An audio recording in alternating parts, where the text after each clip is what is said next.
Alright everyone, so this is your first essay assignment, and I wanted to give you a real quick walkthrough video to make you not only be able to understand what I'm expecting out of the essay, but really give you some ideas as far as where you might go in this essay as well. So this essay is worth 10% of your grade, and what you're going to be doing is looking at one of the authors that we've read in this unit. So you've read a lot of different experiences and voices as far as early settlers and what early America and what early American identity looked like. So what you're going to be doing is choosing one of the authors that you read in this unit. So you have all the choices right here.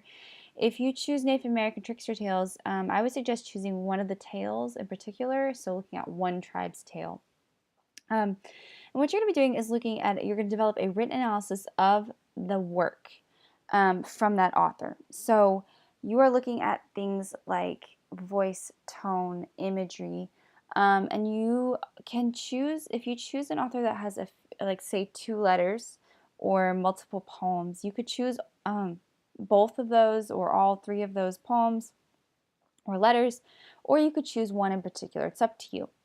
And what you're going to do is you're going to tie the textual analysis, so really looking at the text, to the context surrounding the work. So you're going to be looking at things like the biographies of the authors, the cultural history involved, or the larger historical impact of that work and that author. So in these works, it's really hard for us to separate the author from the work. In fact, it can't be done.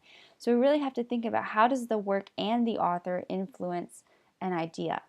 So you're going to contextualize the author and their work historically in relation to a political, social, economic, and philosophical ideas or changes which were happening. I wouldn't suggest maybe trying to do all of these things, but if you choose maybe 1 or 2, that would be really solid in terms of how a good way to sort of situate your argument.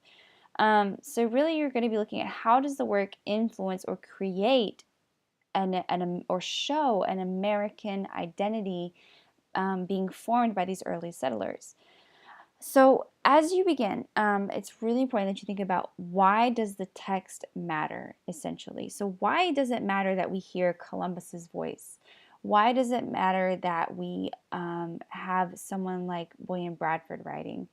Why does it matter that Anne Bradstreet is a female voice in this sort of early context? All these different things might be things you can consider.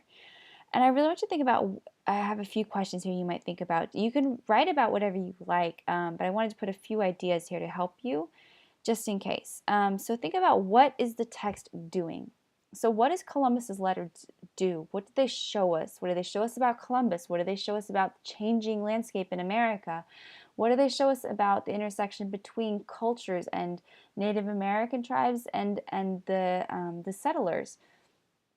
Are we seeing a particular viewpoint? Are we seeing a particular bias? Are we seeing conflict starting to arise? So what does the text do? What does it show us?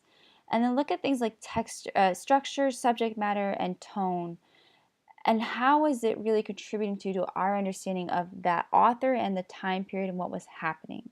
So if you look at a trickster tale, you're going to see an intersection between cultures here. You're going to be looking at how the Native Americans viewed their own culture, in addition to how they viewed it in relation to the settlers who were coming in. If you look at someone like John Winthrop and William Bradford, you're looking at, how do those early settlements survive? How do they function? What is it showing us about the societal structure in place? What is it showing us about the intersection between religion and government? So we have all these different things happening that you can talk about, and I'm really just giving you ideas, so you don't need to talk about all of these things, obviously. Pick something specific and narrow, and really focus on analyzing that. How does the text show a different intersection between these ideas: religion, society, family, identity, and how they all fit together? And then lastly, how does the work influence our modern perception of history or our national identity? So how does something like Columbus's letters fit or not fit with our idea of who Christopher Columbus is in modern America? How does someone like Anne Bradstreet, how does her voice as a female author, showing us very intimate portrayals of romantic relationships and marriage structures, contribute to a certain idea or understanding of our national identity and the ideas that it was built on? So you need to include 2 research sources to support your work. You can choose any of the ones that I've embedded as links. You can also choose your own. All I ask is that the research source that you choose, the 2 that you choose, be credible, scholarly sources in nature. So choose sources that are historical or that are news sources like CNN or from a higher education institution or something like PBS or biography.com. Any of these would be wonderful. What you don't want to do is choose sources that are like Schmoop or 123helpme.com or gradesaver.com. These are not helpful sources. They don't add anything to your argument. Don't choose these types of sources. They must be credible. Wikipedia, I also want to take a second to point out that Wikipedia, of course, is never usually allowed as a credible source in higher education because it can be manipulated by people openly. So you can go in and change information on a Wikipedia page. It's much less so nowadays than it used to be, but it's still sort of a long-standing rule. So if I wouldn't use Wikipedia if you're going to use a source.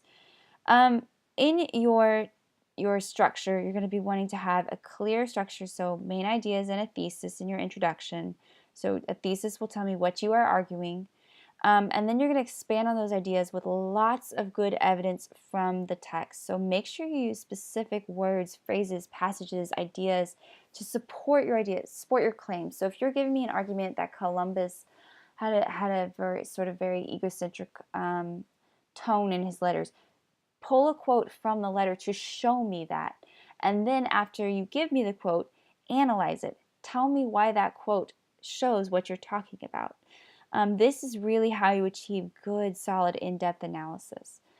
Your essay needs to be 3 to 4 pages in length. So I want to say this very clearly. When I have a particular length, this is the minimum. You are welcome to write more than this, of course, but it must be at least 3 pages minimum. And when I say 3 pages, it must be to the very bottom of the page. So I just want to make that very clear. It's all due by Sunday, February 12th at midnight. And proper MLA formatting is of course required, so this means double-spaced, 1-inch margins, 12-point Times New Roman Arial or Cambria font only. When you go in, I want to make sure that you understand that you need to eliminate the extra spaces between paragraphs as well, so don't have giant spaces. This is double spaced. This is what it should look like. It shouldn't have giant extra spaces between paragraphs. And then make sure you understand that all essays will be checked for plagiarism through Safeassign, of course. You'll be able to see the Safeassign report just as I will. And you can resubmit as many times as you need up until the deadline. So I'll leave it open. You can resubmit as many times if you look and you find that there's an area that looks like it's heavily it's copied and the Safeassign report looks like it's copied. Go back and make sure you fix it or put proper citation in there. And then you'll be assessed on the criteria of having close analysis of the work. So really the most important thing is that you stick to the text. Make sure you continually go back to the text and you're analyzing the text itself. Obviously you can't separate the text and the author in any of these. It's really important to connect those two, but make sure you're not slipping into giving me a biography of the author and not talking about the work. The work is the most important part. So really make sure you're sticking with the work, the text, and its major ideas and analyzing those in depth, and then tie the author's identity and the historical contextualization to that. Lots and lots and lots of good, solid evidence to support your claims from both the text and your research resources. Make sure you use the proper number and type of research resources. And then again, just very basic things like proper page length, MLA formatting, citations. This is very easy stuff, and these are areas where I don't want to see people losing needless points. So make sure you take care of all of that. And then make sure you have a fully developed essay structure. So you have a good intro with a thesis, some clear main ideas in your body paragraphs, and then a nice solid conclusion to wrap everything up where you restate in new words your overall argument and the main ideas you talked about. And then make sure everything is carefully and clearly organized throughout. And I've given you some helpful ideas to, when you write your essay, things you might talk about as far as analyzing the literature itself. Things like characterizations. So look at the character or the speaker or the narrator. Are they a protagonist or an antagonist? What is their voice? How are they developed throughout? Look at also literary devices, so things like imagery, personification, foreshadowing, similes, structure. How is the work structured? Is there a particular point of view? Is there a conflict in there? And then look at literary concepts like themes, symbols, motifs, allusions, style. And then as far as historical contextualization, you can really look at the author, the work, the historical events surrounding the work, and also the major issues of the text. So social, ethical, and moral issues that are sort of surrounding the text, etc. So that hopefully gives you a solid understanding of what you should be writing about, how you should be going about it. If you have questions, please email me throughout the week. I'm happy to help answer questions. If you're stuck, I'm happy to help give you ideas. Just let me know if you really need anything from me. All right? Best of luck.